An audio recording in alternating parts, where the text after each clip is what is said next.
How are we all doing today? Jack here. Welcome back to the channel. Hope you are all having a fantastic day. As always, I wanted to talk about Need for Speed Unbound Volume 4 and probably one of my favorite additions to Need for Speed Unbound in its post-launch life. I was actually away in California on a little vacation when Volume 4 released. I was hanging out with Niner Racing Division. We were hanging out at Monterey Car Week. We were spending some time at Laguna Seca. It was a lot of fun.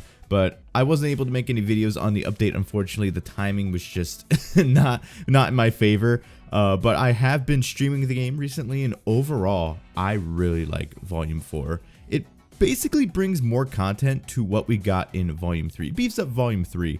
So we get more drift playlists, we get more link up locations, we get a new speed pass, etc.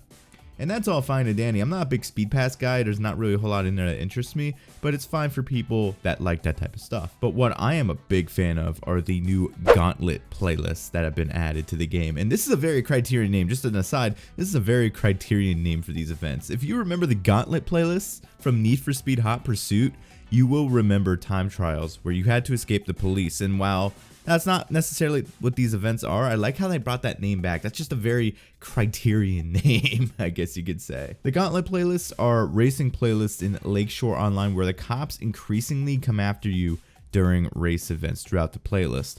In addition to this, you're only allowed to pick one car and you actually need to manage your damage throughout the entire playlist. Your damage carries over throughout the playlist. Now, you will have the chance to go to a gas station, repair your car and all that, but the threat of being arrested throughout the playlist still looms. I don't know if you already know, but I'm a big Hot Pursuit guy. I literally have a Hot Pursuit poster literally right behind my computer, but I'm a big Hot Pursuit guy, and one of the reasons I play Need for Speed is for the immersion and the high-speed car chases, and the cops in these events definitely seemed fine-tuned to keep up with you. It might be a placebo effect, but it definitely wouldn't surprise me if Criterion literally went and fine-tuned these cops, because these events feel like real, like, Hot Pursuit events, you know, without the weapons and all the gadgets and stuff from Rivals and Hot Pursuit, but they feel like proper Hot Pursuit events. These chases don't feel like the ones you get when cops encounter you during a race in the story mode, when you're just doing like a race and the cops just start appearing. These feel like actual fine-tuned cops for the events you're racing, and they feel a lot scarier.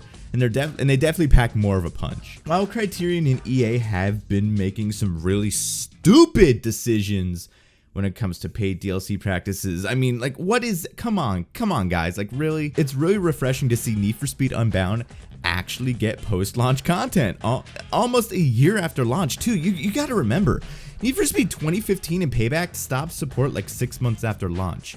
Heat didn't even last 3 months. It also seems like they are laying the groundwork for more consistent post-launch content with the Speed Pass. You know, as Volume 4 came somewhat rapidly after Volume 3.